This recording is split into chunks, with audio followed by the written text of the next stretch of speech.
ఏలూరులో రీసెంట్‌గా స్టార్ట్ అయిన 'ది కంట్రీ కిచెన్‌కి' నేను ఈరోజు వచ్చేసాను. ఇది ఎగ్జాక్ట్‌గా శంకర్ మఠంకి ఆపోజిట్‌లో ఉంటదనమాట.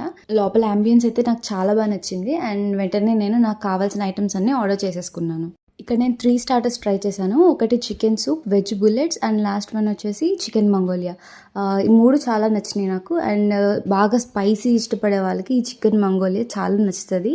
మీరు కూడా ట్రై చేయండి ఖచ్చితంగా. Next paneer butter masala with butter non try చేశాను. ఇదైతే చాలా నచ్చింది నాకు. ప్లేట్‌లో చిన్న ముక్క కూడా వదలకుండా మొత్తం తినేసాను. అంత నచ్చింది నాకు. క్వాంటిటీ కూడా చాలా బాగా ఇచ్చారు. అండ్ ఇన్ని తిన్న తర్వాత మనం పులావ్ తినకపోతే ఎలాగా? సో వెంటనే నేను నెల్లూరు కోడి పులావ్ ఆర్డర్ చేసుకున్నాను. ఇదైతే చాలా బాగుంది. టేస్ట్ నాకు బాగా నచ్చింది. అండ్ దీంతో పాటు మనం ఇక్కడ పులావ్ ఆర్డర్ చేసిన వాళ్ళకి ఒక మాక్టైల్ ఫ్రీగా ఇస్తారనమాట. లోపల యాంబియన్స్ అయితే చాలా బాగుంది అండ్ చాలా స్పేషియస్గా ఉంది. అండ్ ఇక్కడ సండే స్పెషల్స్ వచ్చేసి రాగి సంగటి, నెల్లూరు చేపల పులుసు, గోంగూర మటన్ పులావ్ అండ్ చిట్టి ముత్యాలు